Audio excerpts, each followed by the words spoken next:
Aujourd'hui à Info 7 en ce 22 septembre 2023. Retour sur les événements de la saison estivale.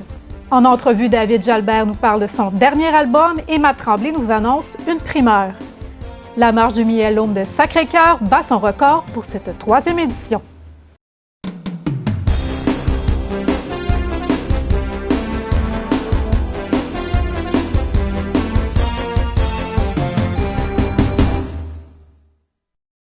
Bonjour à tous, j'espère que vous allez bien et bienvenue à votre bulletin de nouvelles.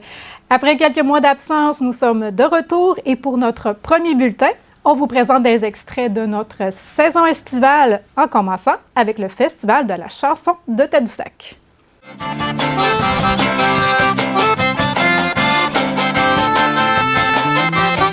On dirait que Tadoussac, je ne sais pas si je suis la seule à dire ça, mais il y a un côté que je ressens ici, une délinquance.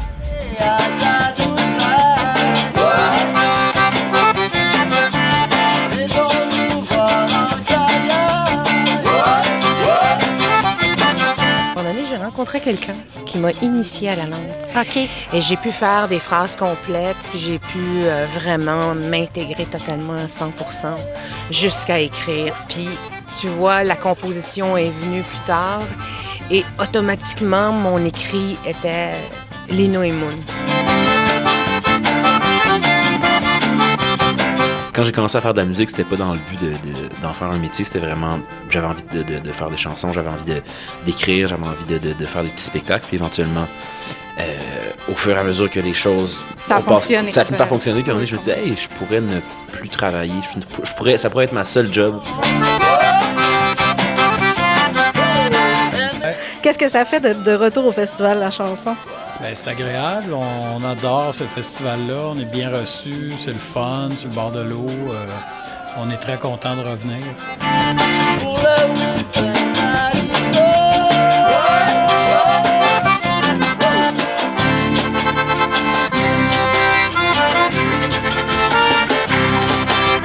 Je pense que chaque album est un peu un Polaroid de ma vie exactement au ce moment-là. Lorsque je sors l'album, c'est un estampé, c'est un moment, c'est la Ingrid de cette année-là.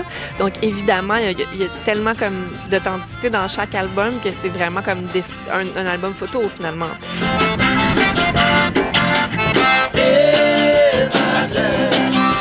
C'est vraiment le lien humain que je retiendrai de toutes ces années à la direction du festival.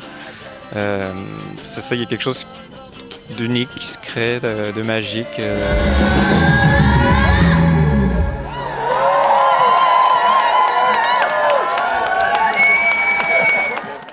Le 24 juin, nous avons eu droit lors des activités de la fête nationale au 11e Marche aux dons au profit de l'Association Diabète Haute-Côte-Nord qui ont récolté un très beau montant de 6 699 $. Une réussite encore une fois cette année. En cette même journée du 24, une plaque au nom de Mme Lise Bélanger-Laurencel a été inaugurée devant la Maison des Jeunes, qui porte désormais son nom. Toujours le 24 juin, cette fois-ci à Sacré-Cœur, le sentier Jean-Arthur Tremblay fut inauguré par la municipalité aux côtés de Mme Denise Ovington, veuve de M. Tremblay, qui a procédé à la coupe du ruban en compagnie de Mme la maire, Mme Lise Bouliane. Les propriétaires du lac des Cèdres de Longrive ont procédé à l'inauguration de la verrière de la salle à manger le 8 juillet dernier à l'occasion du souper en blanc annuel. Cette fois-ci, du côté de Forestville, la ville a inauguré son parc centre-ville le 10 juillet, dans lequel un nouveau module et des jeux d'eau ont été installés. La mairesse Mme Micheline Anctil était très fière d'offrir cet endroit rassembleur à ses citoyens et mentionne que le parc sera constamment amélioré au fil des années. Juste avant le festival Saint-Marc perdu dans le bois du 14 au 16 juillet, j'ai rencontré Éric Robichaud qui nous en parle. Voici un extrait. Pour les gens qui ne connaîtraient pas en tout, c'est quoi le festival? Okay. Comment on pourrait le décrire? Émergent, pas habituel, je vais le dire comme Ouais. ça. J'ai entendu mini Woodstock. Ben, c'est ça, je m'en allais là. ok, c'est Mini bon. Woodstock. Bref, c'est pas un festival comme que tu vas voir, exemple, au Grand Air à Bécomo. Ça, au Grand Air à Bécomo, en tout cas, le festival à Bécomo, à Sept-Îles, que tu vas voir, qui est en même fin de semaine que nous autres. C'est vraiment un autre setup. Tu sais, c'est une scène qui est faite sur un échafaudage. Tu sais, c'est pas une scène commerciale que tu vas voir un peu dans les gros festivals, comme à Tadoussac. Oui. Tu sais, c'est vraiment un autre setup, mais qui est vraiment cool. Puis c'est pour ça que moi, quand j'ai embarqué avec Cédric, avec la gang, Cynthia et tout ça, tu sais, eux autres, c'était important, cet essence-là, de dire, hey, c'est perdu dans le bois. Tu sais. Puis là, j'ai vraiment compris dans le concept. L'Odyssée artistique a présenté 3 spectacles cet été dans le cadre de On Jazz sous la Lune, le 1er juillet et le 29 ainsi que le 2 septembre dernier. Le 19 août à Tadoussac s'est tenue la course de voilier annuelle, le parcours du Bœuf. Ce sont en tout 12 voiliers qui ont pris départ sur les 13 inscrits. Une très belle journée ensoleillée qui s'est terminée avec un souper, blé d'Inde et hot dog. En terminant du 25 au 27 août dernier avait lieu la 19e édition de la randonnée Vélo Santé Alcoa. Cette année, ils ont atteint un nombre record de 100 cyclistes qui ont pédalé sur 300 km entre Sacré-Cœur et Bécomo. C'était la 14e édition du Festival marin du 31 août au 3 septembre dernier, une fin de semaine bien remplie d'activités qui s'est avérée une édition presque parfaite. J'en discute avec Stéphane Godreau, qui est avec moi dans nos studios. Allô, Stéphane? Allô? Ça va bien? Ça va bien, toi? Là, j'ai dit presque parfaite parce qu'il est arrivé un petit pépin là, le vendredi soir pendant le spectacle. On va en reparler tantôt. D'accord. J'aimerais ça qu'on commence par le jeudi. Qu'est-ce qui s'est passé le jeudi? Le jeudi, c'était le fameux tournoi de mini-golf. Le fameux tournoi de mini-golf qu'on a eu 27 joueurs. OK, quand même. Un record. Oui. Un record. On a eu bien du plaisir. Puis cette année, c'est la 3e édition qu'on le faisait. Puis les 2 autres éditions, il a tombé de la pluie. On a fait la finale dans la pluie. OK. Cette année, pas de pluie. C'était une première. Oui.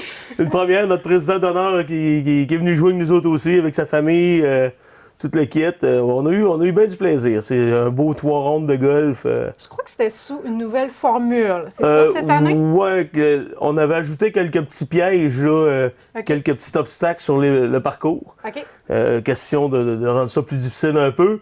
Puis question de... Parce qu'il y en a des habitués qui viennent jouer presque tous les jours. Hein. Fait qu'ils connaissent le... Exactement. Oui, fait que là, il était pas avantagé parce qu'il y avait des petits obstacles que tout le monde était au même niveau. C'est bon. Le vendredi, donc les festivités ont commencé avec la parade à 7 heures. Exact. Qui est toujours un succès. Oui, la parade est toujours un succès. Là encore là, comme je vous dis, on a eu une super belle fin de semaine. Il a fait beau, c'était plaisant. C'était pas trop froid le soir non plus. La parade, on a eu une belle participation. C'était le fun. Les commerçants sont donnés, les commerçants, puis même ceux qui n'ont pas de commerce, sont donnés à faire des chars allégoriques. C'était plaisant. C'était très beau. Ensuite, bon, c'est ça. Là, comme je disais tantôt, on a eu un petit pépin. Peux-tu nous expliquer qu'est-ce qui s'est passé? On a eu un petit gros pépin bien tannant. Le spectacle, on a eu un super spectacle avec Alain Dechaine et le petit Alexandre Desrosiers, le jeunesse Alexandre Desrosiers, un rappeur bien connu de chez nous. Ils nous ont fait une super soirée. On avait Claude McKenzie. En passant, Claude McKenzie, il devait venir pour jouer à peu près 7-8 tonnes. 7-8 chansons de Claude McKenzie. Il venait comme un bonus à la soirée. C'était le fun. Bon, avoir Claude avec nous autres. Malheureusement, Claude, on n'a pas eu de nouvelles. Là, c'est pas présenté. Il m'a donné des nouvelles le jeudi après-midi. Il dit, Stéphane, je m'en viens. Il dit, je décolle de cette île, puis je couche à Pessamit à soir. Demain, on se voit. Mais il dit, par contre, j'ai pas de cellulaire. Fait qu'il dit, tu pourras pas me rejoindre. Là, c'est le seul numéro que j'ai. Là, on est à la maison. Il dit, je pars, puis on se rejoint. On se parle demain. Je te rappelle de Pessamit. Et c'est ça. Il ne s'est pas présenté. On n'a pas eu de nouvelles depuis. Malheureusement. Malheureusement. Mais heureusement, les gens ont été compréhensifs et on a quand même eu droit à un super spectacle quand même. Les gens ont apprécié, les gens ont dansé, les gens ont eu du plaisir. Ça a veillé jusqu'à 1h du matin, puis c'était le fun, une belle soirée. D'accord. Malgré le fait que Claude ne s'est pas présenté malheureusement. D'accord. Le lendemain, le samedi, c'est la grosse journée. Là, c'était bien rempli, là. Oui, c'était bien rempli, Ouais. c'était non-stop, puis même on a manqué de temps. OK. On a manqué de temps parce qu'on a eu trop d'achalandage à certaines activités, à certaines épreuves, parce qu'on avait plusieurs épreuves. Oui. Donc, il a fallu skipper quelques épreuves pour permettre à... Peux-tu nous dire un petit peu c'est quoi qu'il y avait comme On avait, épreuve? on avait du charriage de bois à Brouette. OK. On avait fait un sentier, que les gens couraient les meilleurs temps. Il y avait un prix pour ça. Après ça, les prix, en passant, c'était des billets de Jean-Claude Gélina qui sera avec nous le 8 décembre.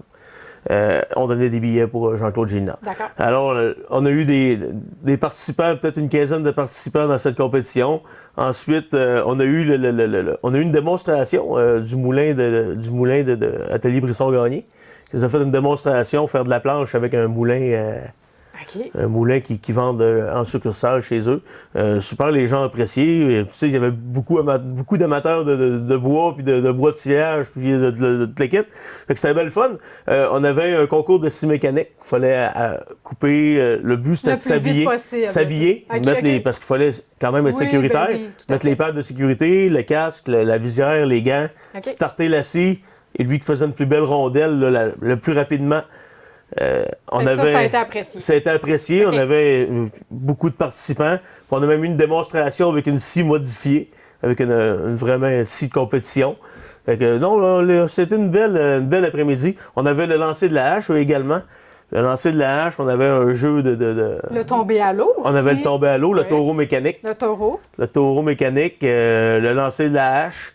On a eu bien du fun. C'était bien plaisant. Puis le monde a bien apprécié. Le monde sont amusés Oui. comme des enfants. Oui, tout à fait. Puis les enfants aussi sont amusés. Les enfants, ça Ouais, sont... ils s'amusaient, ouais. Le taureau mécanique, on le mettait moins vite un peu, mais Oui. les enfants, peu importe l'âge, 4-5 ans, ça embarquait sur le taureau mécanique, puis il n'y avait aucun problème. C'était vraiment familial. Vraiment, vraiment. En soirée, on a eu le michoui. Le michoui, le souper michoui, Oui. avec le chansonnier et après le michoui, Éric Robichaud, qui nous a fait une belle soirée extérieure, où là, encore une fois, les gens ont dansé. C'était pas trop froid, il faisait beau, les gens ont dansé. La soirée s'est terminée vers minuit le soir, avec le chansonnier qui a lâché le stage puis qui est venu s'installer autour du feu avec sa guitare feu de pour joie, OK. faire les rappels, dans le fond, 5-6 tonnes. On a vraiment passé une belle soirée. Super. Et ça s'est terminé avec le fameux brunch du président. Le fameux brunch du président le dimanche matin, là où tout le monde est content la fin de semaine, Oui, sa ça dernière se termine. journée, ça se termine, La tout le monde est fatigue joyeux. se fait sentir. Et oui, puis Oui. on a eu une équipe de feu, de bénévoles toute la fin de semaine qui ont servi les repas, qui ont donné un coup de main, qui ont fait la cuisine. La gang de l'Intermarché également qui ont été sur la coche pour nous donner un coup de main pour les brunchs parce que veux pas, on a besoin de ressources tout le temps. Effectivement. Fait que, on a eu bien du fun puis ça a été un franc succès. On a eu la course de canard. On n'a pas pensé de parler C'est de vrai. la course de canard du samedi matin où on a eu un petit pépin. OK? On a eu un petit pépin, mais pas pour les positions, rien, mais il y a quelques canards qui ont trouvé une brèche parce que la rivière était trop haute. Il a fallu faire un genre de corde de sécurité pour pas que les Pas qu'ils canards y aillent trop. Oui, Parce oui. que le but, au départ, c'était que ça pogne la corde puis que ça descende. On avait fait un genre d'entonnoir. OK. Que ça s'en vienne. Et non, ça Malgré tout, marche là. ça marche dans nos têtes, mais quand ça arrive sur place, ça marche pas. Fait que ça a marché quand même beaucoup. OK. Mais il y a 3 canards qui ont passé free, puis heureusement, notre ami en paddleboard est arrivé chez nous l'après-midi avec 2 canards. J'ai retrouvé ça au fleuve. Fait que, on a tout récupéré les canards cette année encore une fois. Fait que, C'est bon. Et les prix, ça ressemblait à quoi là, pour les premiers arrivés? c'était des prix en argent. On séparait la bourse. On avait 248 canards vendus. Fait qu'on OK. séparait là, OK. 50-50 avec les gagnants. Les 5 premiers gagnants avaient un prix en argent. Super. Fait que ça a été une belle fin de semaine malgré les petits pépins que vous... Oh, c'est... Ouais, c'est toujours des fins de semaine parfaites. Il n'y en aura Non, jamais. Il y a tout le temps un exactement. petit pépin de dernière minute qui s'ajoute, un petit quelque chose. Mais le Festival marin est bien apprécié. Oui, puis on va de retour l'année prochaine aux mêmes dates avec un artiste incroyable qui sera nul autre que Guylaine Tanguay. Guylaine Tanguay a rempli encore le Centre Bell et le Centre Vidéotron dernièrement. Oui. Fait que, en espérant qu'elle remplisse l'Aréna des Escoumins l'année prochaine à pareille date. Je suis convaincu qu'il va y avoir du monde. On devrait au avoir bien du rendez-vous. fun avec Guylaine. Puis Oui. je suis sûr à 100% qu'elle va se présenter. Oui, effectivement.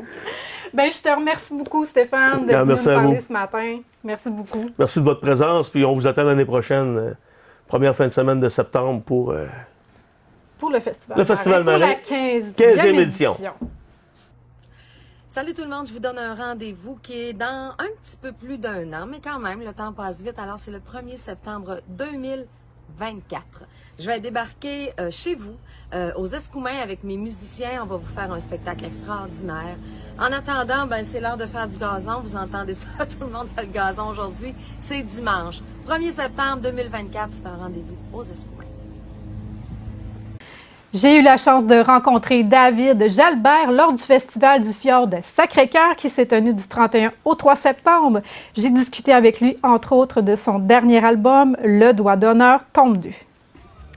Je suis au Festival du Fjord à Sacré-Cœur et j'ai la chance de rencontrer David Jalbert. Comment ça va? Ça va très bien. Hey, après d'avoir passé chez le psy, là, parce que hors d'onde, là, on s'est gâtés. C'est ça. Une thérapie. là. Ouais, la grosse J'étais thérapie. couché sur la table de pique-nique, puis là, à me poser des questions. C'est bon. Hey, j'aimerais ça savoir comment s'est passé ton été. As-tu eu beaucoup de festivals? Comment ça s'est passé? Honnêtement, j'ai eu un été, pardonne-moi, chargé comme jamais depuis à peu près une dizaine d'années. Je te dirais que ça faisait à peu près 12 ans que j'avais pas eu une tournée aussi chargée.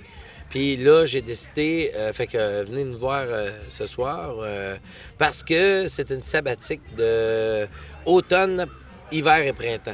Que je me prépare que tu te prépares à reposer. faire. Ah, c'est bien. Je vais hiberner. Parfait. Ouais. Des fois, ça prend ça. Ça va faire du bien, mais je suis content. Je suis pas fatigué à soir. Je suis en forme là soir. Mais je suis fatigué. J'ai fait beaucoup de routes. Tu sais, rejoindre les deux bouts entre le papa qui est quand même récemment séparé. Fait que là, je suis un rôle à temps plein avec les enfants. Fait que j'ai jamais connu ça, moi, pas d'helper. Là. C'est de l'action.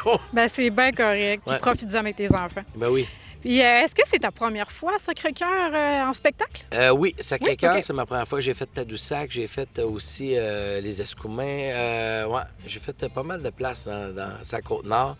Mais là, Sacré-Cœur, écoute, on dit qu'on n'oublie jamais sa première. Et voilà, c'est ça. Et voilà. Parle-moi de ton album, ton dernier album, 7e. C'est la suite de ton album qui a sorti en 2020, Le Doigt d'honneur. Le Doigt d'honneur, en fait, il est sorti Le Doigt d'honneur 2. Ça va être plate comme réponse, je m'excuse, les gens qui écoutent. C'est parce que Le Doigt d'honneur tombe 2 n'a aucun lien avec le premier, mais comme j'avais payé une fortune pour un album qui est sorti en pandémie, je gardais la même promo. Je me suis dit, bon, on fera pas un autre shooting, on fera pas un autre, les posters. C'est pour ça, tome 2, tome 1. Je me suis dit, tome 2, je me suis dit, on va simplifier les choses, puis ça va couper des coûts un peu, parce qu'on est sorti le 20 mars 2020. Fait qu'on s'entend que ça a passé un peu dans le beurre, cette promotion-là. OK. Puis de quoi il parle, cet album, exactement? C'est un album qui a été teinté d'un paquet de sujets, mais bien sûr, on peut entendre où ça s'en allait sentimentalement parlant. Puis le deuil aussi. Le deuil, moi, c'était quelque chose qui m'a toujours vraiment beaucoup affecté. Les gens qu'on perd, les amis qui sont partis trop vite, puis... ça nous change, hein? Oui. Quand on perd quelqu'un ou quand on est face à la mort ou mon neveu qui a été malade, ça nous bouleverse au complet notre façon de penser. Puis l'urgence de vivre est de plus en plus forte quand on sort d'un deuil. On se dit qu'on n'a plus de temps à perdre, là. Oui, puis de le mettre sur papier, bien, c'est encore mieux. Oui. Ça fait du bien. Ah, ça m'a fait une thérapie, mais je vois que l'album a eu un bel accueil. Oui, tout à fait. Auprès des gens. Les gens se sont appropriés les paroles. Puis j'ai toujours dit que je n'étais pas musicien ni chanteur, mais plus parolier. C'est ça ma patente, moi, ce que j'aime partager avec les gens.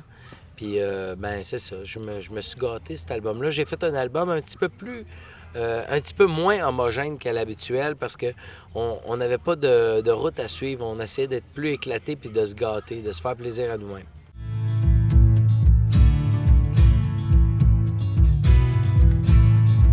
J'ai souvent l'impression qu'on m'a prêté la vie, comme si tout le monde avait des actions. Tu es musicien, mais tu es aussi producteur. Oui. Donc, tu as ta propre boîte de production, c'est ça? Oui. J'ai pogné une entrevue radio à Rythme FM à l'époque de Mario Pelcha, qui a dit qu'il est devenu producteur à 35 ans. Puis moi, j'étais rendu à 35 ans.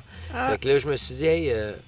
tu as eu l'appel, là, de... Okay, fait que j'ai décidé de devenir producteur cette journée-là, puis de prendre cette route-là. Au début, c'était producteur du spectacle, puis après ça, j'ai produit mon premier album seul, moi-même, mon album 5, où qu'on avait enregistré ça, un petit in pour les gens à la maison. On avait enregistré ça dans la maison, dans le sous-sol à Matt Lang. Puis qui est mon meilleur ami depuis longue date, puis qui a été 2 ans et demi sur ma tournée avant de se faire connaître comme étant Matt Lang. J'ai essayé de lui donner un coup de pouce. Puis finalement, j'avais la porte grande ouverte à faire la même chose avec Matt. Puis j'étais pas prêt parce que je voulais le faire avec moi au début. Puis finalement, on s'est retrouvés à aller chercher les tunes à Nashville. J'étais avec le père à Matt, puis moi, puis on était là-bas. Puis après ça, ma première expérience, quand j'ai produit quelqu'un d'autre que moi, c'était Bronco. Puis là, ben, ça partit avec la chanson « Je regrette rien » qui a connu un gros succès radio. Puis là, aujourd'hui, ben, là, j'ai Maddie Bucking avec « Je reviendrai demain ». Puis il y a des chansons qui tombent pas mal à la radio que les gens connaissent. William Deslauriers, William Gravel, Laurence Douard, Alex Boudreau, un gars de la Côte-Nord d'ailleurs, du Havre. Fait que c'est ça, je me suis... Fait que ça a bien marché. Ouais. Pour le 5 à 7, là, vous avez jamais vu un 5 à 7 déménager de même. Ça va être festif. Fait que amenez-vous, entraînez-vous le coude un peu, là. On va commencer à boire de bonne heure aujourd'hui. C'est bon. Eh bien, merci beaucoup pour ton temps et puis je te souhaite un bon spectacle. Bien, merci beaucoup. Merci. Matt Tremblay était de passage dans nos studios dernièrement. Nous avons discuté de sa carrière. Également, il nous a confié son prochain projet qui sera très intéressant pour les gens qui le suivent. J'ai à mes côtés Matt Tremblay. Comment ça va? Ça va bien, merci. Vous autres? Bien, ça va super bien aussi. Puis on est vraiment content de t'avoir un matin en entrevue. On a vu tes nouvelles. Ah, des nouvelles, il y en a toujours plein, mais ça fait... j'imagine. Ça fait du bien de revenir aux sources, de revenir ça faisait à la un petit bout que tu n'étais pas venu, là, c'est ça? Ouais, quand même. J'ai eu le beau problème, moi, avec la pandémie, de rester pris chez nous. Oui, c'est ça. J'étais à Montréal pour un tournage. Un tournage de film de zombies, de pandémie. C'était quand même ironique avec Roy Dupuis. Ça s'appelait Brain Freeze. Moi, j'ai atterri environ le jeudi ou le vendredi soir. Et là, je me dis, d'accord, on ne sait pas comment ce truc-là va se passer. Je vais aller faire un tour dans ma région, visiter papa, maman, aller faire une petite run de chasse, etc. J'arrive chez nous, par ici, et tout d'un coup, on a la fermeture des régions. Donc, j'ai eu le plus beau problème au monde. J'ai reconnecté avec mon chez-nous, pour dire la bonne expression. Ça a été une expérience. Et encore aujourd'hui, ça m'a aidé justement à reconnecter. Donc, j'essaie de passer un peu plus de temps, de développer, puis de reconnecter avec la nature. Oui, parce que là, tu bouges beaucoup, là. T'es aux États-Unis, tu reviens ici. Oui, ça se promène. J'ai toujours eu la chance et le privilège de travailler un peu partout. C'est certain qu'en van life, qu'on appelle, avec un camion tout-terrain comme ça me permet de travailler quand même dans toutes sortes de nouveaux projets que je n'avais pas accès avant.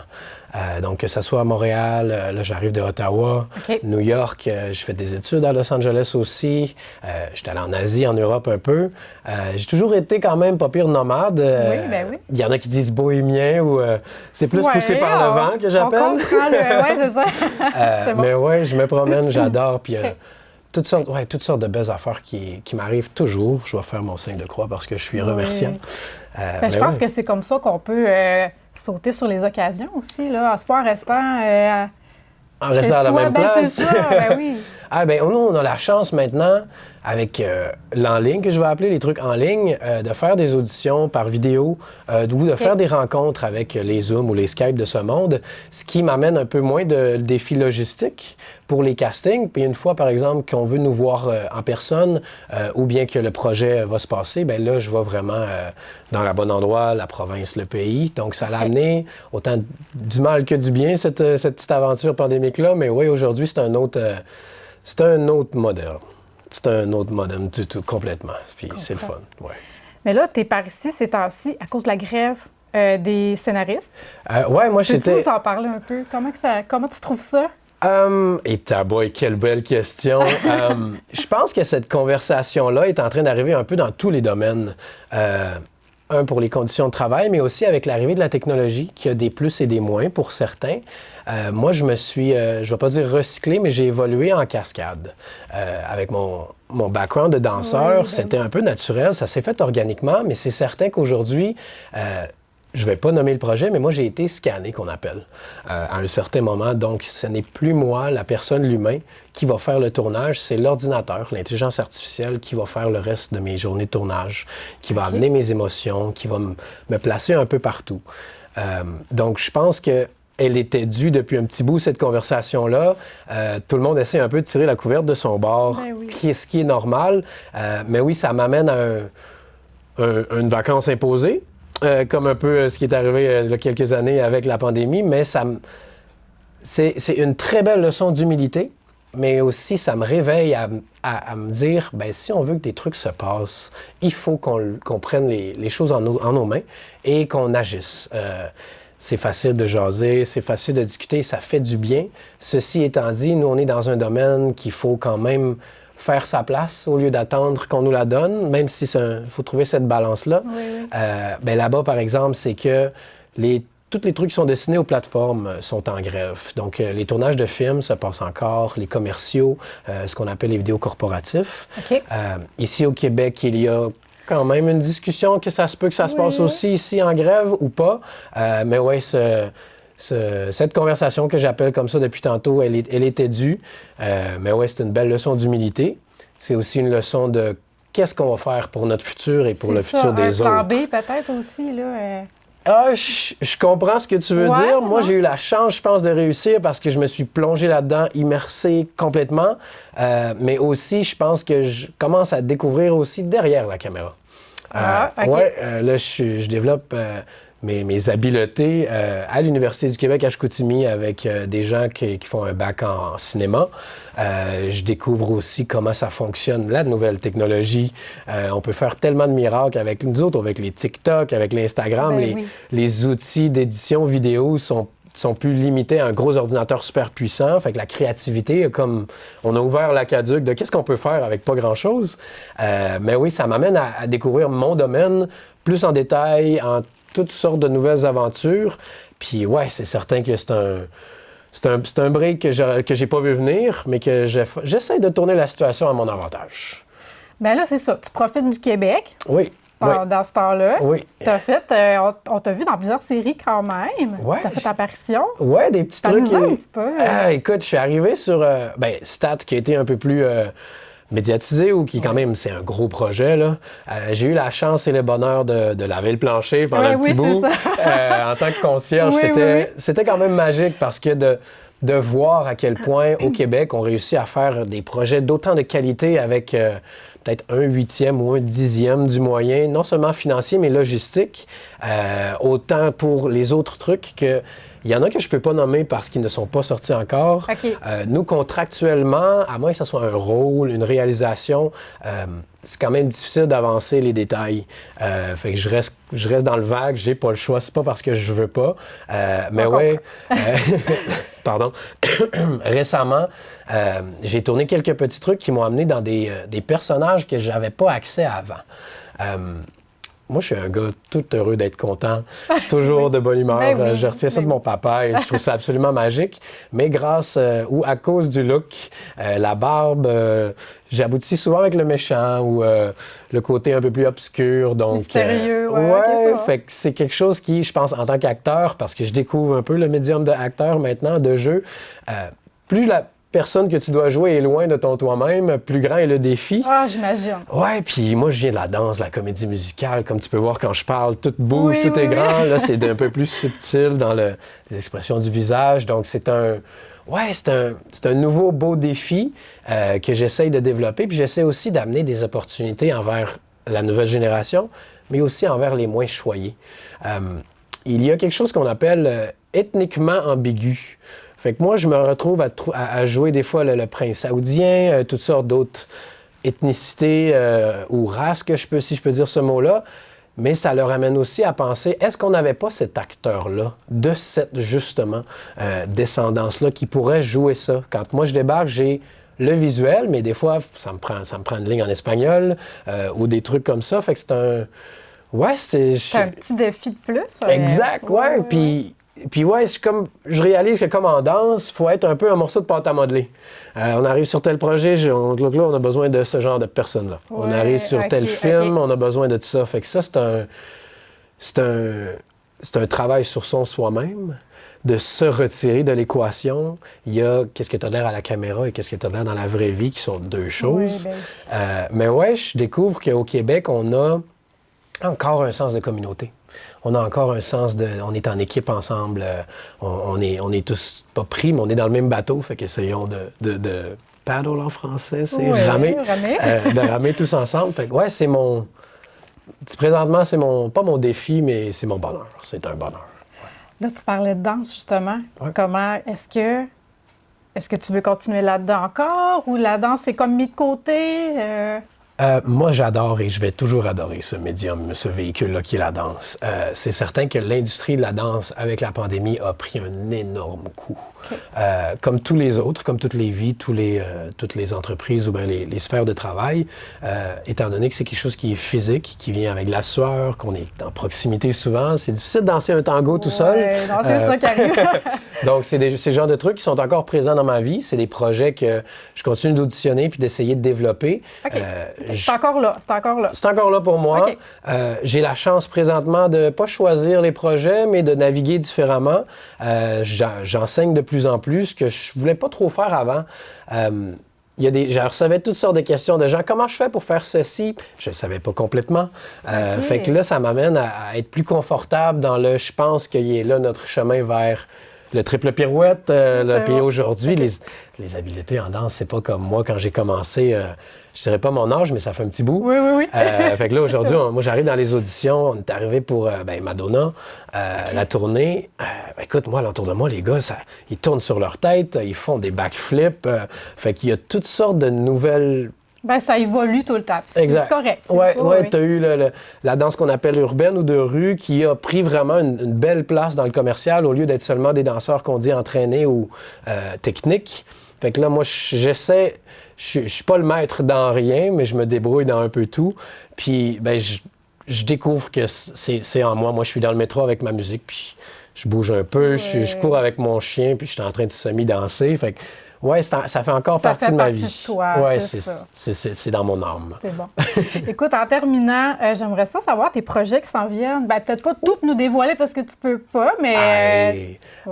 présentement, je suis en développement pour... J'essaie d'amener vers nous, puis ça va se concrétiser très bientôt, une maison de production locale.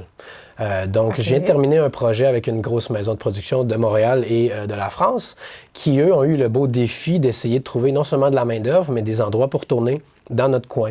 Donc, je pense que d'avoir pas un pied à terre, mais une ressource ici va les aider avec leur logistique peut-être et espérons faire peut-être un petit studio cinéma-télé dans le coin. Mais aussi, moi, c'est ça, je développe tout ce qui est cascade. Je viens de terminer un album qui date de la pandémie. Donc, le mois prochain, on va s'en parler. Je lance un beau petit truc avec Jacobus de Radio.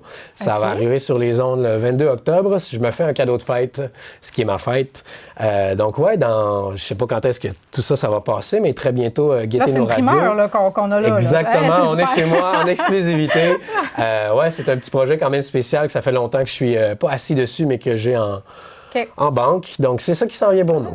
On a hâte d'écouter ça. Merci. Puis, merci de ton temps, Matt. Merci à vous. Puis, bonne chance pour la suite. Merci. On fait sa chance, hein? Oui. Merci à toi. C'était la marche du Myélome le 9 septembre dernier, une marche pour une très bonne cause, le cancer. Et cette année, ils ont battu leur record du montant récolté. Et j'ai avec moi Marie-Lise Bouchard pour tout connaître les détails de la marche. Bonjour Marie-Lise. Bonjour Myriam, ça me fait plaisir d'être avec vous ce matin. Bon, super. Nous aussi, nous sommes contents de t'avoir ce matin avec nous. Donc, une 3e édition totalement réussie. Tellement, on est tellement contentes, on est tellement fiers de nous autres aussi. La 3e édition, tu l'as dit, donc cette année, un montant record de 17 700 $. Juste pour vous donner un petit historique, dans le fond, en 2021, notre première édition, on a fait 13 139. L'année dernière... Il y était déjà beaucoup, là. Oui, tellement. Je veux dire, dans ces causes-là, il n'y a pas de petits dons ni de gros dons. Chaque don compte. En 2022, 11 340 $ et cette année, on a fait 5 000 $ de notre plus haut montant. Donc, une belle fierté encore cette année, mais il faut le dire, la communauté est tellement généreuse. Sur la Haute-Côte-Nord, c'est exceptionnel. Tous les gens donnent, les entreprises, les citoyens. Puis ça, ça fait chaud au cœur, ça donne de l'espoir et du courage pour poursuivre le processus. Tout à fait. Écoute, bon, là, vous avez parti de l'église à 10 heures. Parle-moi un petit peu du parcours, là, du 5 km. Oui, on fait un 5 km de marche. C'est dans le but, bien sûr, de soutenir les gens qui sont atteints parce que, oui, il y a une collecte de fonds, mais c'est le geste aussi qui est symbolique. Donc, on part de l'église, on se dirige vers l'épicerie Ovington. On fait le tour de ces rues-là. On se dirige par la suite sur la rue du Parc du côté de Sacré-Cœur. On fait vraiment le village au grand complet. Là. Après ça, on se dirige, on fait des petits bouts sur la 172. On se dirige dans les quartiers en arrivant à Sacré-Cœur. Et finalement, pour revenir à notre point de départ, donc l'église, le bureau municipal et qui complète notre beau 5 km de marche. Quand même. Quand même. Puis il faut le dire, cette année, notre coup de cœur, il y a eu 4 greffés du Saguenay-Lac-Saint-Jean qui sont venus marcher avec nous, qui ont eu leur greffe de cellules souches. Donc, au total, on avait 6 personnes atteintes du myélome qui ont complété le 5 km. Donc, c'était vraiment notre coup de cœur. Qu'ils soient descendus du Saguenay-Lac-Saint-Jean pour venir marcher avec nous. Une belle fierté, un beau coup de cœur, vraiment.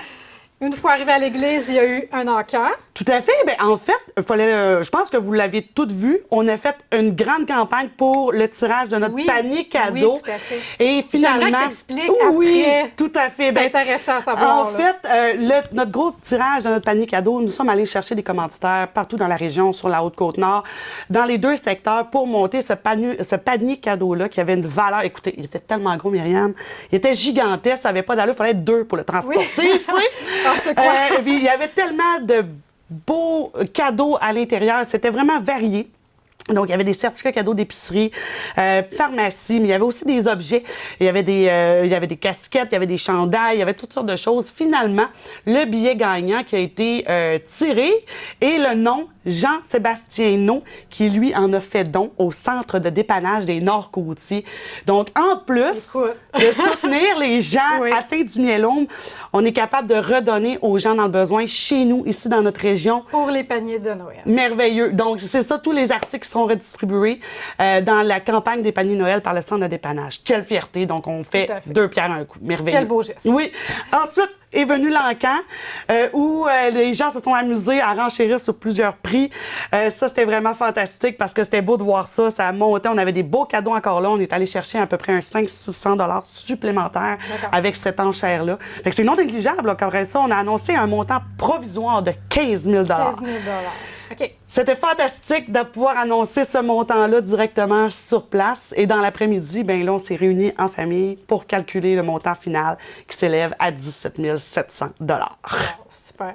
À chaque année, c'est une réussite. Les gens participent. Et les entreprises aussi. Tout le monde. Tout le monde. C'est pour ça que j'ai vraiment tenu à le dire. La communauté de la Haute-Côte-Nord qui est exceptionnelle, qui donne et qui regarde même pas. Là. On s'entend que toutes les causes sont nobles là, dans des levées de fonds comme ça.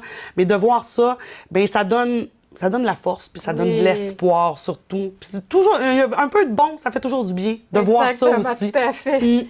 Et puis, tous les sous sont remis à Myélome Canada, c'est bien ça? Tout à fait. Myélome Canada, qui en fait est un organisme qui s'occupe directement des gens atteints du myélome, mais aussi de leurs proches aidants. Myélome Canada s'occupe d'investir dans la recherche pour trouver un traitement à ce cancer qui, disons-le, est encore incurable à ce jour. Ça aide les proches aidants, mais dans leur déplacement, dans leur hébergement lorsqu'ils doivent se rendre à l'hôpital pour des traitements. D'accord. Ça investit donc dans la qualité de vie et dans la recherche pour pouvoir un jour trouver ce remède-là qui pourra guérir les gens atteints du myélome. Donc, c'est vraiment pour une bonne cause. Et puis, tout à fait. Ça fait du bien de marcher. Oui, en plus, on a eu environ 70 marcheurs cette année. Okay. Donc, on est super contents. Il y en a qui se sont joints en cours de route pendant le parcours. Donc, on a commencé avec un nombre, puis on a fini avec un plus gros nombre, finalement, de marcheurs. Fait que c'est encore mieux. Donc, ça veut dire que sur 3 éditions, ça fait environ 42 000 $ qu'on redonne à l'organisme. Fait qu'une belle fierté, puis on est super contents. Tout à fait. Ouais. Ben, merci beaucoup, Marie-Lise. Merci à vous. Dimanche dernier, le 17 septembre, fut une date importante pour le village de Tadoussac. Tout d'abord avec le début d'un pacte d'amitié avec 2 partenaires importants, soit la commune de Chasseneuil-sur-Bonnieure en France et l'association Haute-Vallée-Charente-Québec en France également. Un partenariat qui vient officialiser plus de 20 ans de rencontres et le souhait émis par les 2 collectivités de la continuité des liens et de créer entre elles une relation d'affinité culturelle, institutionnelle, scolaire, touristique, entre autres. Le premier pacte a été signé par les maires de Tadoussac et de Chasseneuil-sur-Bonnieure. Cette entente est une minute historique de collaboration entre nos deux nations. Cette dernière, je suis assuré, constitue un précieux héritage que nous transmettrons à nos descendants sur chacun de nos continents. Ces pactes nous permettront de créer des relations privilégiées entre le Québec et la France, basées sur des liens historiques communs, une affinité culturelle, linguistique, économique, institutionnelle, démographique ou touristique. Et ce pacte, il représente énormément et il m'honore aujourd'hui en tant que maire de Chasseneuil et il nous oblige également. Puisqu'à partir d'aujourd'hui, Richard, tu l'as très bien dit et je souscris tes propos, dorénavant, nous allons travailler sur des échanges à la fois touristiques, tu l'as dit, mais aussi des échanges avec nos associations. Chasseneuil-sur-Bonnieure, c'est un tissu de plus de 50 associations. Nous avons donc des associations musicales, sportives, et je reste persuadé qu'il y aura des passerelles entre le Québec, Tadoussac et Chasseneuil-sur-Bonnieure. Je ne sais pas si vous le savez, mais entre France-Québec et Québec-France, il y a un réseau. Et le réseau, c'est ça, le réseautage, c'est ça. Et la devise chez nous, autant du côté québécois que du côté français, c'est un pont sur l'océan. Eh bien, aujourd'hui, on a créé un pont sur l'océan, puis on est fiers de le franchir. Il y a également eu signature avec la directrice de l'école primaire Saint-Joseph de Tadoussac, Mme Marie-Chantal Dufour, et le maire d'Anzac-sur-Vienne, Fabrice Audouin. Nous sommes fiers, comme organisation, d'être associés à ce projet d'échange entre les écoles de nos deux communautés. C'est une belle opportunité pour nos élèves de prendre part à cette ouverture sur le monde et de pouvoir développer des liens amicaux avec des jeunes d'un autre continent. J'espère voir naître, au cours des prochains mois, des échanges constructifs, de grandes amitiés et qui sait peut-être des rencontres qui marqueront les esprits. Donc je suis aussi aujourd'hui pour signer donc ce pacte d'amitié avec cette école et j'en suis très fier.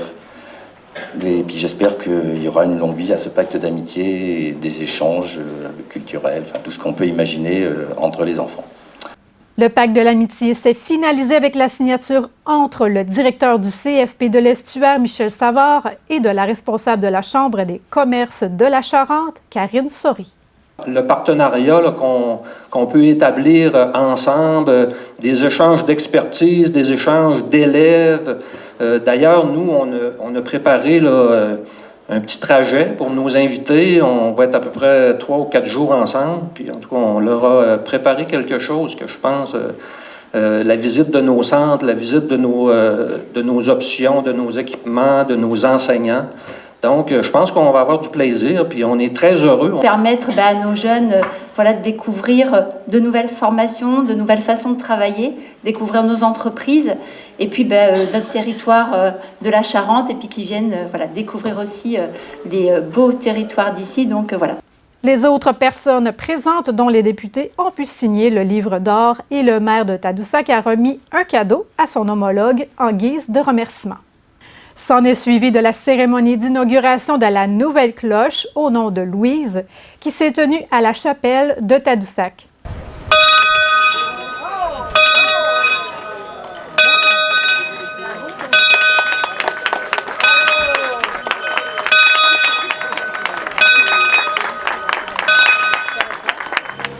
Cette cloche porte le magnifique nom de Louise, en hommage à la mère du missionnaire jésuite Jean-Baptiste de la Brosse, qui est un symbole fort, d'ailleurs, du lien qui unit nos communautés.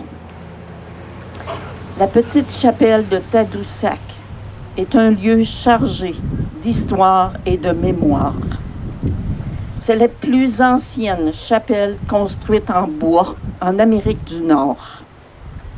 Elle a bien sûr été témoin de nombreux événements marquants dans le passé. C'est un moment historique, c'est un moment émouvant pour nous tous. C'est aussi un geste de reconnaissance et de gratitude envers nos ancêtres qui ont fondé cette chapelle, qui ont transmis leur foi et leur culture aux générations suivantes. Ce lieu culturel fait partie du patrimoine historique du Québec. Et depuis quelques années, le son particulier de cette cloche venant de son bœuf roi s'était éteint. Une visite en 2019 de la délégation de l'Association des Hautes-Charentes Québec ont débarqué à Tadoussac et poursuivent les traces du missionnaire jésuite Jean-Baptiste de la Brosse qui sont venus à Tadoussac et remarquent l'interdiction d'entendre à nouveau le son de celle-ci pour cause de dégradation.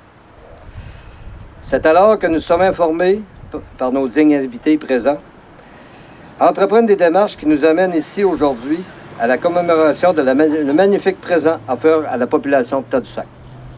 C'est un cadeau qui touche ma population, notre région et les communautés autochtones, car ce lieu historique fait le bonheur des nombreux visiteurs du monde. Merci à vous tous, délégation française du département de la Charente, pour ce cadeau inestimable. Et merci de nous avoir honorés de votre présence à Tadoussac en cette journée qui restera gravée dans nos mémoires. Merci à l'Association Haute-Vallée-Charente pour ce cadeau. Merci au ministère de la Culture et des Communications du Québec, à la municipalité de Tadoussac et la municipalité régionale de comté de la Haute-Côte-Nord pour leurs aides financières et en voici les résultats. Une émotion pour cette journée qui est historique. C'est une cérémonie historique que nous vivons aujourd'hui pour célébrer l'installation de cette nouvelle cloche. Dans une commune, que l'on soit croyant ou non, une cloche est la musique de la vie. Pendant des siècles, les cloches en France, mais je suppose qu'ici c'était pareil, les cloches sonnaient nos bonheurs, sonnaient nos malheurs, mais sonnaient surtout l'appel au travail ou à table. Elle animait également, cette cloche, nos fêtes, nos peines. J'espère que Louise saura conquérir vos cœurs et qu'elle aura la longévité de sa prédécesseur. Je salue sa marraine, Hélène Granet, ainsi que son parrain, Éric Savin. Je suis très ému parce que, pour paraphraser Bonaparte, du haut de ce clocher, des siècles d'amitié franco-québécoise nous contemplent. Une amitié qui ne s'est jamais démentie et que par nos initiatives respectives, nous travaillons à faire perdurer. Cette belle aventure est partie d'ici. Vous dire aujourd'hui toute l'émotion qui est la mienne de participer à cet événement, l'installation d'une cloche, que l'on soit chrétien ou non, ça a été dit tout à l'heure, est le deuxième cœur de nos villages et il nous plaira de savoir qu'elle accompagnera dorénavant tous vos événements, heureux, malheureux, ça a été dit tout à l'heure. Je ne sais pas quels seront les usages que vous allez faire de cette cloche. En tout cas, on espère qu'elle rythmera et qu'elle impulsera de nouveau, après quelques décennies d'extinction de voix, qu'elle de nouveau teintera la vie de vos habitants, de vos administrés, et de manière plus large, contribuera à faire rayonner cette petite chapelle que d'aucuns avant nous avons maintenue et projetée donc ces 4 siècles durant. Il me fait plaisir, Monsieur Marquis, de vous offrir le livre qui contient l'acte de baptême de Louise.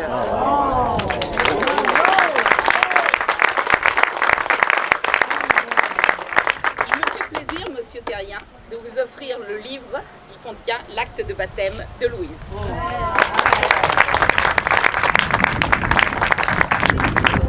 Voilà.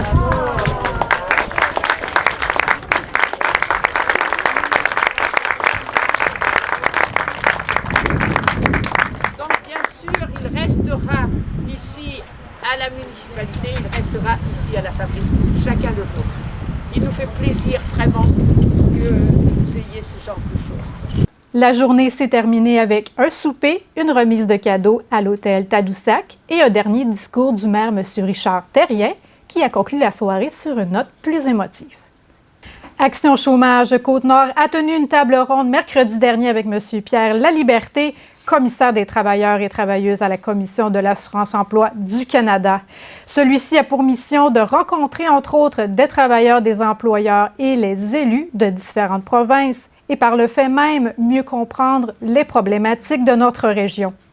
Écoutons un extrait de ce qui en est ressorti de cette rencontre avec Mme Lynne Sirois et M. Laliberté. Aujourd'hui, ce qu'on a fait, c'est qu'on a invité quelques personnes à venir témoigner de leur situation, de voir si ça allait bien, si on passe une belle été, qu'est-ce qu'eux pensent de ça, là, de la pas réforme d'assurance-emploi qu'on nous a promis, là, parce qu'on parlait d'une réforme, là, on va dire, mais il n'y en a pas de réforme parce qu'il n'y en a pas de réforme. Puis les gens, cette année, ont eu de la difficulté avec les feux de forêt, l'appui, les tourbières, l'appui.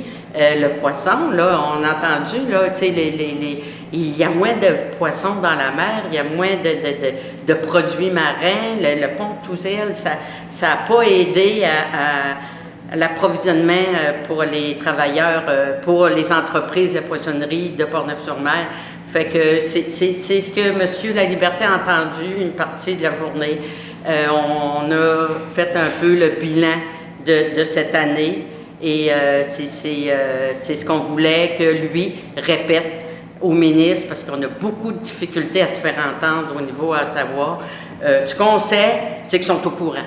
Ils sont au courant qu'on a de la difficulté, ils sont au courant qu'on vit des situations dramatiques, mais ils ne bougent pas. Ça fait qu'aujourd'hui, M. Laliberté, c'est notre porte-voix pour aller dire encore au gouvernement de ce qu'ils font, c'est inhumain, inacceptable, puis qu'on va continuer à se défendre. Ce que je note, c'est que à chaque année, ça s'empire, ça ne s'améliore pas. Puis évidemment, les réponses ne viennent pas. Comme vous le savez, là, depuis 2 ans, 3 ans même, là, on parlait d'une réforme quand même assez majeure du programme d'assurance-emploi. Et comme la montagne a accouché d'une souris, enfin, même pas d'une souris, à ce stade, il y a des problèmes qui sont béants, là, comme par exemple la dynamique dans les régions, la forte propension là, de travail saisonnier. Ce qu'on voit, c'est que les régions se dévitalisent, donc le taux de chômage baisse, mais il ne baisse pas parce qu'on a de la prospérité puis plus d'emplois, mais il baisse parce que la population active diminue. Alors, donc, c'est préoccupant parce que ça veut dire que d'une année à l'autre, les gens se qualifient pour moins et moins, et puis ça reprend plus d'heures. Le gouvernement, dans le fond, a les outils pour répondre rapidement, mais là, va-t-il le faire? Alors moi, ce que je vais faire, là, Lynn, c'est évidemment prendre ce que j'ai entendu puis de l'amener à l'attention du nouveau ministre, parce qu'on a un nouveau ministre. Et de voir s'il va être capable d'agir plus rapidement là, que ça a été le cas par le passé. Donc, on va se croiser les doigts là-dessus. Parce qu'il faut quand même le reconnaître, là, vous êtes une enclave, là, même au sein de votre région d'assurance-emploi, vous êtes une enclave là, où ça va plus mal qu'ailleurs, on va le dire de même. Là. Et il faudrait qu'il y ait une reconnaissance de cette réalité-là, parce que c'est pour ça qu'il y a un programme d'assurance-emploi. Puis, évidemment, à travers ça, à travers la région, bien, les travailleurs saisonniers, c'est aussi une situation qui est particulière. On parle de 7 semaines de moins qu'habituellement, puis c'était déjà problématique les années avant. Ça fait qu'imaginez-vous que cette année, c'est triste comme situation, là. C'est inacceptable que le gouvernement laisse des gens dans une telle incertitude économique, puis dans la pauvreté, puis qui touche en particulier les femmes. Notre étude démontre que c'est les femmes qui sont le plus affectées par le trou noir de l'assurance-emploi. C'est les femmes qui acceptent des jobs à moindre salaire. C'est eux qui gagnent à peu près 16 piastres de l'heure. Notre étude démontre aussi que la moyenne travaillée de la région, c'est 585 heures. Et on demande 700 heures pour se qualifier à l'assurance-emploi. Fait qu'imaginez-vous, l'étude démontre aussi que des emplois l'hiver, il n'y en a à peu près pas. Puis, cette étude-là, les entreprises ne peuvent pas dire que c'est pas vrai, puis c'est les entreprises qui ont répondu à notre étude. Si le gouvernement veut vraiment faire quelque chose, il faut qu'il le fasse tout de suite. Là. C'est pas au budget, là, c'est tout de suite. Malheureusement, là, il y a eu beaucoup de niaisage avec la POC là, depuis le budget fédéral. Je pense que la notion qu'il faut, qu'on va régler tout ça au prochain, là, avec la grande réforme et au prochain budget, là, bon, ça veut pas. C'est un petit peu, là, c'est cruel pour les gens qui sont dans les régions comme ici. Parce que ça veut dire qu'oubliez ça pour les prochains mois, il n'y aura rien qui s'en vient. Alors, moi, je pense qu'il y a un impératif d'agir tout de suite là-dessus. Puis, s'ils veulent faire quelque chose de plus grandiose sur la réforme d'assurance-emploi plus tard cette année, tant mieux. Il n'y a pas personne qui va être mécontent. Là. Alors, donc, d'agir plus vite, c'est vraiment nécessaire. Jeudi matin, le 21 septembre, avait lieu la grande récompense du Grand Défi Pierre Lavoie à l'École Saint-Luc de Forestville sous sa nouvelle formule pour la seconde fois, afin de faciliter la logistique des écoles. Avant la pandémie, les écoles gagnantes de la grande récompense étaient invitées à Montréal pour l'arrivée des cyclistes participant au défi de 1000 km. Cette formule était très difficile pour les régions éloignées. L'événement avait lieu à quelques jours de la fin de l'année scolaire et l'école apprenait qu'elle était gagnante à la dernière minute, ce qui compliquait encore davantage la logistique. Cependant, plusieurs écoles ont tout de même participé au fil des ans. Finalement, la nouvelle formule s'est avérée gagnante. Il y a donc une seule école vainqueur dans chacune des 17 régions administratives du Québec. L'école gagnante est déterminée par un tirage, mais afin d'être équitable pour toutes les écoles, il y a la notion de prorata du nombre d'élèves qui est pris en considération. Il y a une formule selon laquelle plus une école cumule de cubes énergie pendant le défi au mois de mai, plus elle a de chances de gagner. La tournée des 17 régions a débuté ce lundi 18 septembre. L'escale à Forestville était la 4e et la tournée prendra fin le 12 octobre. C'est également la deuxième fois que c'est une école du Centre de services scolaires de l'Estuaire qui gagne, car l'an dernier, c'était l'école Marie-Immaculée. L'événement permet d'abord à chacun des élèves et des enseignants de recevoir une paire d'espadrilles aux couleurs du Grand Défi Pierre Lavoie. Par la suite, les élèves se rendent dans la cour d'école pour un réchauffement de style Zumba, suivi d'un spectacle interactif animé par le duo Samadjam. Finalement, il y a la grande récré éclatée au cours de laquelle du matériel sportif comme des ballons, des cordes à sauter, des cerceaux et autres sont mis à la disposition des élèves. Ce sont 209 élèves au total qui ont participé cette année à l'école Saint-Luc. C'est reparti pour une nouvelle saison de chasse et le service technique et de l'environnement de la MRC de la Haute-Côte-Nord vous simplifie la vie en mettant à votre disposition une façon toute simple et respectueuse de vous départir de vos carcasses. En premier lieu, les carcasses doivent obligatoirement être déposées dans des sacs robustes et bien fermés. Vous pouvez vous procurer gratuitement vos sacs lors de l'enregistrement de vos gibiers au poste d'accueil des EC. Vous pouvez également utiliser vos propres sacs en autant que ceux-ci soient très solides et étanches.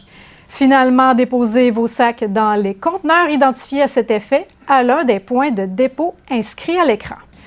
Pour de l'information supplémentaire, contactez le service technique et environnement au 418-233-2102, poste 245. Allons voir la prochaine programmation au Centre des arts de Baie-Comeau. Tout d'abord, panorama historique du théâtre sera présenté lundi le 25 septembre et nous invite à traverser 3 décennies de théâtre québécois. Une conférencière, une comédienne et un comédien donnent vie aux personnages des œuvres de Gratien Gélina, de Michel Tremblay, d'Evelyne de la Chenelière et de bien d'autres. Témoignant de nombreux enjeux socioculturels et politiques qui ont ponctué l'histoire du Québec, et l'événement est gratuit. Le spectacle Adrénaline, présenté par The Ruggeds le 1er octobre, est composé de 8 danseurs qui sautent, glissent et s'accrochent aux lampes suspendues en évoquant les plus époustouflantes figures de danse. Au cœur de ces tours de force répétés, les danseurs proposent une quête incessante d'adrénaline. Merci à vous à la maison d'avoir été des nôtres et je vous dis à la semaine prochaine pour un autre bulletin de nouvelles sur les ondes de TVR7.